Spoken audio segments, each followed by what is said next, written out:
साधु साधु साधु। नमो तस् भगवतो अरहतो सम्मा संबुद्दस्स। नमो तस् भगवतो अरहतो सम्मा संबुद्दस्स।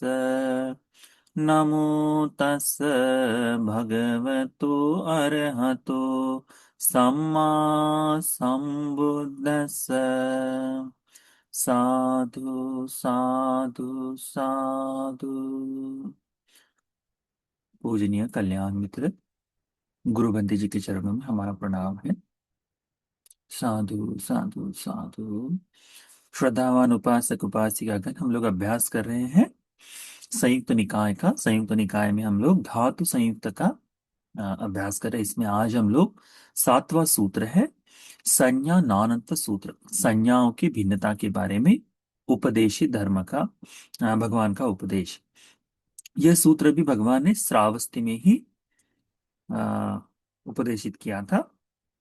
भगवान बुद्ध जी कहते हैं भिक्षुओं को आमंत्रित कर कर कि भिक्षुओं, तो भिक्षुगण उन्हें भजंत कहकर उत्तर देते हैं भगवान तदवोच। भगवान बुद्ध जी इस प्रकार से उत्तर देते हैं। भगवान कहते हैं धातु नानत्तं भिक्खवे पटिच्च उपपजति संज्ञा नानत्तं।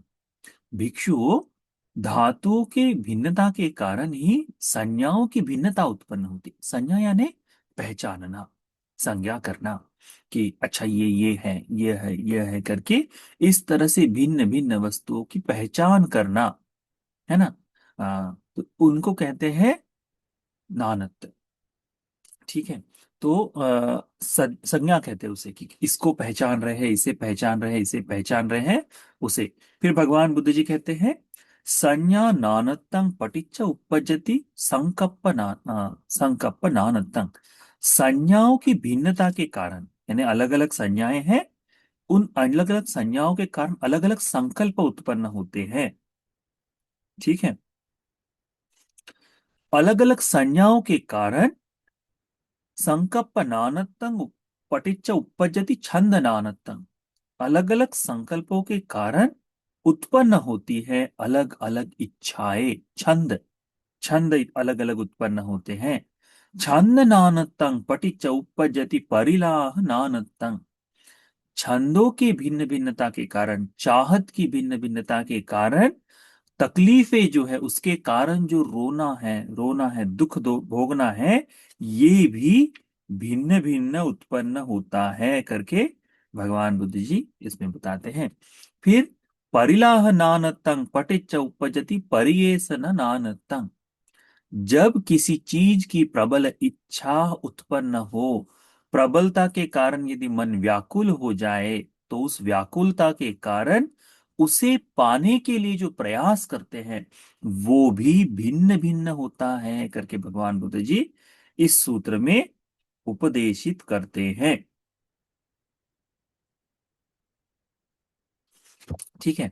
तो क्या क्या उत्पन्न भगवान ने बताया।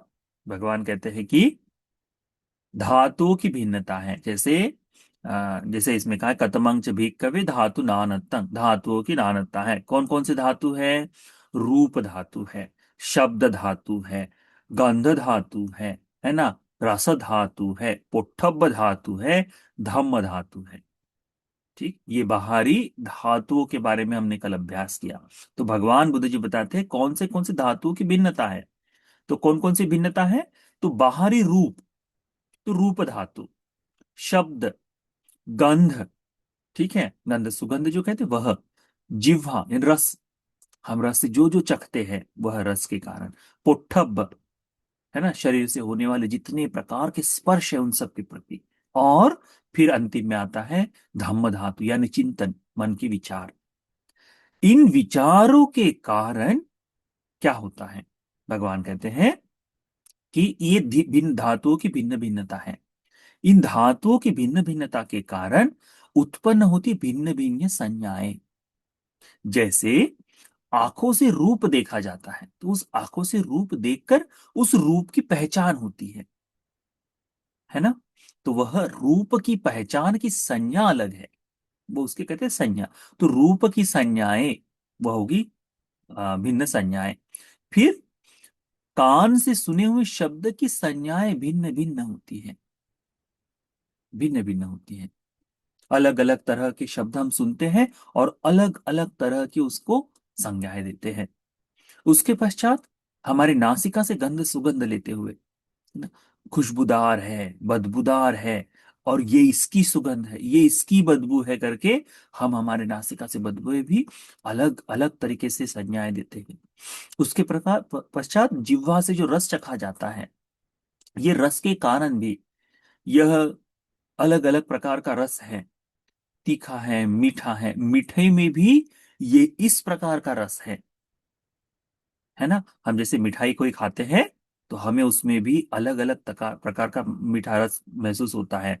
अच्छा, ये खोए की बनाई मिठाई है, यह आम से बनी हुई मिठाई है, यह संतरे से बनी हुई मिठाई है करके अलग अलग संज्ञाएं देते हैं। कैसे? चखने के बाद, है ना, उस प्रकार से। अच्छा, अच्छा, ये भी खराब हो चुकी है, ये खाना भी खराब, क्योंकि उसमें से आम्लीय भाव दिखाई देता है। तो ये सारी चीजें हम रस के कारण वो स्पष्टता से देख पाते हैं। उसके पश्चात होता क्या है? उसके पश्चात होता है कि जैसे शरीर से जितने स्पर्श हो जाए, जो जो स्पर्श करे,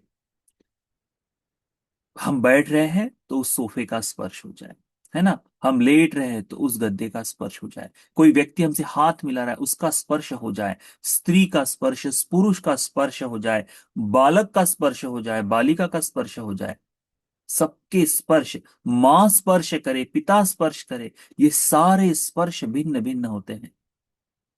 पति पत्नी का स्पर्श, ये सारे स्पर्श भिन्न भिन्न। कामुक स्पर्श हो सकता है, क्रोधावश स्पर्श हो सकता है, ये सारे पुष्टब्ब कहलाते हैं। इनकी संज्ञाएं हम अलग अलग देते हैं, इनकी संज्ञाएं हम अलग अलग देते हैं। स्त्री ही स्पर्श करे पर माता स्पर्श कर रही है तो उसमें हमें ममता का भाव दिखाई देगा। पत्नी स्पर्श कर रही है तो उसमें हमें कामुकता का भाव दिखाई देगा।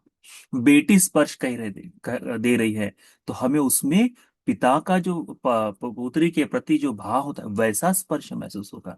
तो ये संज्ञाएं अलग अलग हो जाती है कि जी इसका स्पर्श ये है, इसका स्पर्श ये है, इसका स्पर्श ये है करके अलग अलग होता है। उसके बाद धम्म स्पर्श कौन सा? मन में चिंतन जागते हैं, दान का चिंतन जागा, दान कामुकता से नहीं जागेगा, दान का चिंतन है, सील की परिशुद्धि का चिंतन है, धर्म का चिंतन है, आनंद की अनुभूति है उसकी। ये सारे स्पर्श भिन्न भिन्न होते हैं। तो ये भिन्न भिन्न स्पर्श धातु बताए भगवान ने, ठीक है। यह और इस स्पर्श के कारण, इस बाहर भिन्न भिन्नता धातुओं के कारण भिन्न भिन्न संज्ञाएं होती है, कि अलग अलग संज्ञाएं उत्पन्न हुई।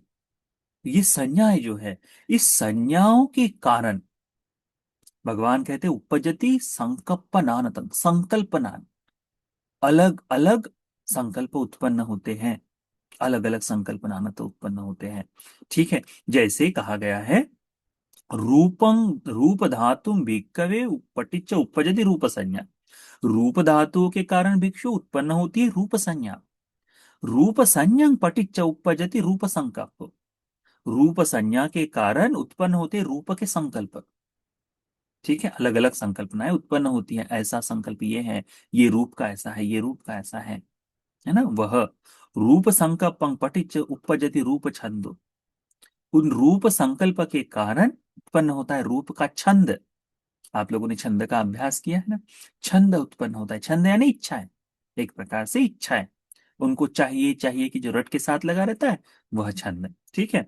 तो छंद उत्पन्न होता है, रूप छंदं पटिच उपजति रूप परिलाहो, उस छंद के उत्पन्न होने से परिलाह यानी पाने के लिए जो व्याकुलता है, परिणाह जिसको कहते हैं, पाने की इच्छा से जो व्याकुलता उत्पन्न होती है मन में, अरे ये मिल जाता तो कितना अच्छा होता, ये चाहिए, इसके बगैर मेरा जीवन अधूरा सा लग रहा है करके, उसकी कोई इच्छा यानी वास्तविकता में उसकी कोई आवश्यकता नहीं है, परंतु ये संकल्प, पहले संज्ञा उत्पन्न हुई, फिर संकल्प उत्पन्न हुआ, फिर उसके बाद छंद उत्पन्न हुआ।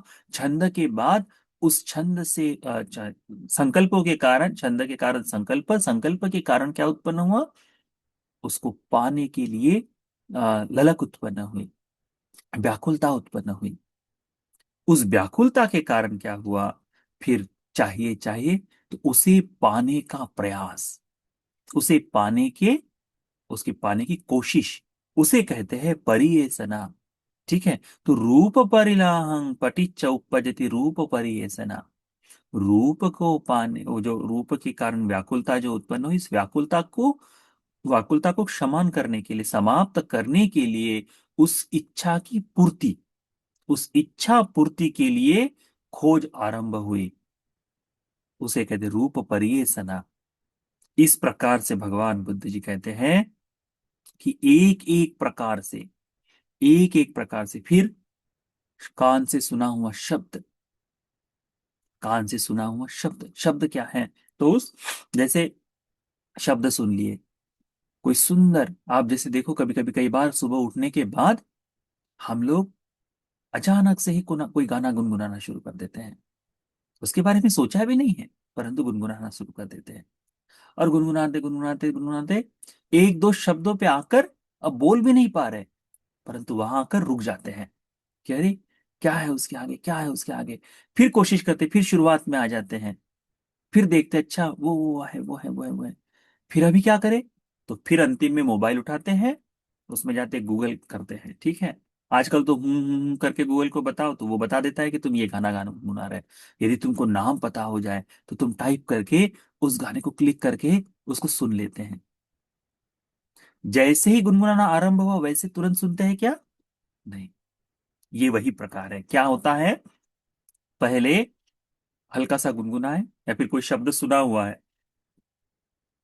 सुन लिया हो, सुबह सुबह उठे गुनगुना लिए, अब गुनगुनाने के बाद वह, या फिर कहीं से जाते हुए, कहीं से जाते हुए हल्का सा एक आधा म्यूजिक सुनने में आ गया, और ये गाना तो बहुत सालों से मैंने नहीं सुना है, कितना बढ़िया, मुझे सुनना चाहिए करके तुरंत ही उसके बारे में, कैसा है, कैसा है, कैसा है, कैसा है, तो संकल्प उत्पन्न हुई।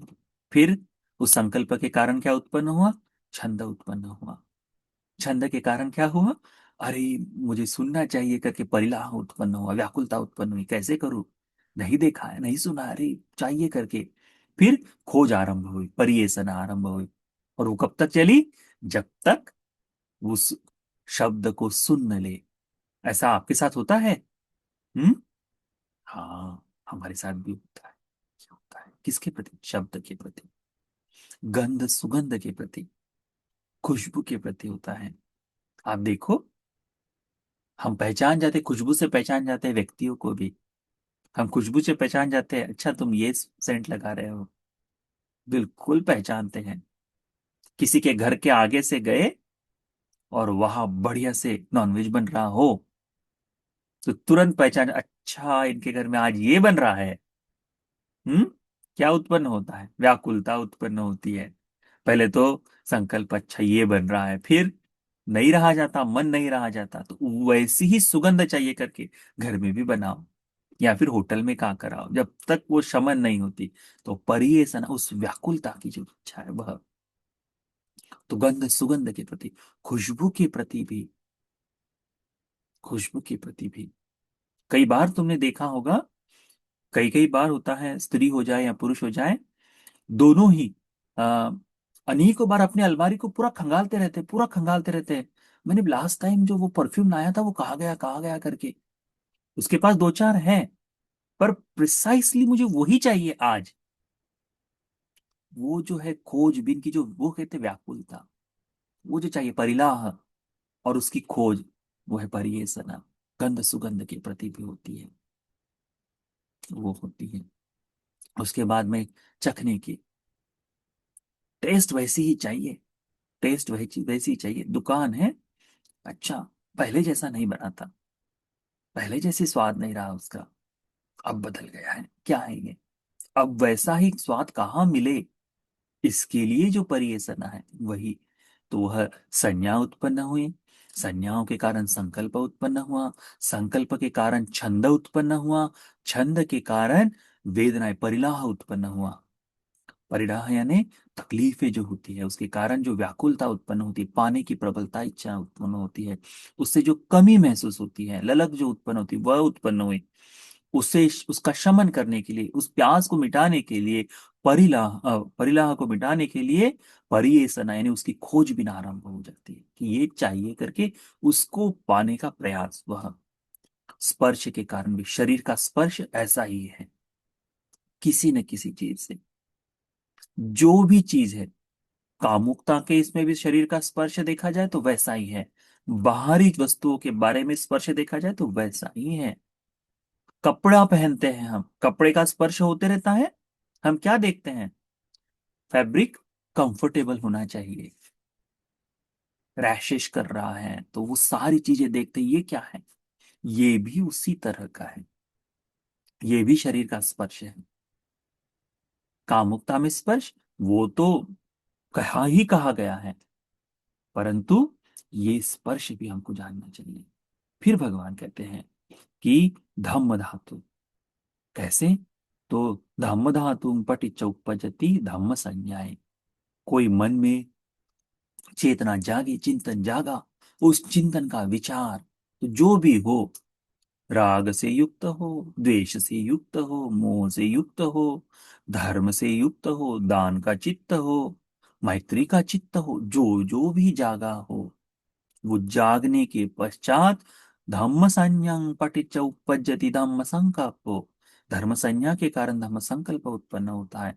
धम्म संकल्पं पटिच्च उपपज्जति धम्म छंदो, धर्म संकल्पों के कारण उत्पन्न होता है धर्म छंद। धर्म का इसमें अर्थ है मन में उठने वाला विचार, ठीक है। ये धम्म संकल्प का विचार होता है, धम्म संकल्पं उपटिच्च उपपज्जति धम्म संकल्प छंदो, ये धर्म मन से उत्पन्न होने वाले सभी विचारों को धर्म कहा है इसमें, ठीक है। धम्म छंदं पटिच्च उपजित धम्म परिलाहो, धर्म छंद के कारण उत्पन्न होता है मन के विचारों का परिलाह, मन में जागती है व्याकुलता, चाहिए, अरे ये नहीं हुआ करके। धम्म परिलाहं पटिच्च उपजित धम्म परियेसना, और उसको पाने के लिए खोजबीन आरंभ हो जाती है। एवं को भिक्खवे अ, धातु नानत्तंग पटिच्च उपजति संज्ञा, संज्ञा नानत्तंग, इस प्रकार से होता है भिक्षुओं, धातुओं की भिन्न भिन्नता के कारण संज्ञाओं की भिन्न भिन्नता होती है, संज्ञाओं की भिन्नता के कारण उत्पन्न होने वाले संकल्पों में भिन्नता आती है, संकल्प नानत्व के कारण उत्पन्न होते हैं छंद नानत्तंग, छंद की इच्छाओं की नानत्वता देखी जाती है, छंद नानत्व के कारण परिलाह में, उसके उसकी इच्छाओं में भी, उसको भोगने की इच्छाओं में भी भिन्नता आती है।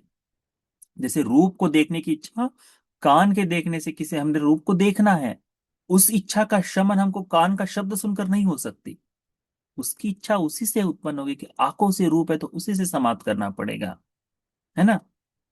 जब तक न देखे, आंखों पर पट्टी बांध दे और जिस व्यक्ति को हमको देखना है उस वो आकर उसका हाथ हमसे जिह्वा से टच कर ले, तो क्या हमारी इच्छा समाप्त हो जाएगी? नहीं, क्योंकि आंखों से देखने की इच्छा उत्पन्न हुई है। तो वह नानत्त कहते हैं, छंद परिलाह उसमें। तो छंद नानत्तंग पटिच्च उपजति परिलाह नानत्तंग, अलग अलग छंद के कारण अलग अलग परिलाह, अलग अलग तकलीफ उत्पन्न होती है।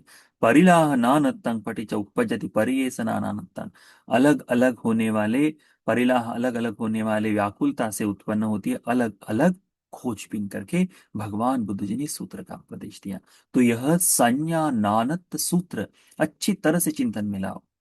यह सूत्र, इसको एक बार फिर से, कल सुबह आएगा रिकॉर्डिंग, उसे फिर से एक बार सुन लो और देखो कि हमारे जीवन में ऐसा ही हो रहा है कि नहीं। बहुत ही सुंदर तरह से ताकत ने इसमें संज्ञाओं के बारे में, हमारे जिस तरह से हम क्रियाएं करते हैं इसके बारे में बड़ा सुंदर विस्तार किया है।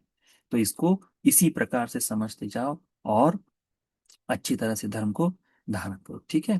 तो यह सूत्र का उपदेश आप सभी को, हम सभी को आ, संपूर्ण इस लोक में धर्म को बोध कर लेने के लिए, चार आर्य सत्य की अनुभूति के लिए यह सूत्र का उपदेश उपकारी हो जाए। साधु साधु साधु।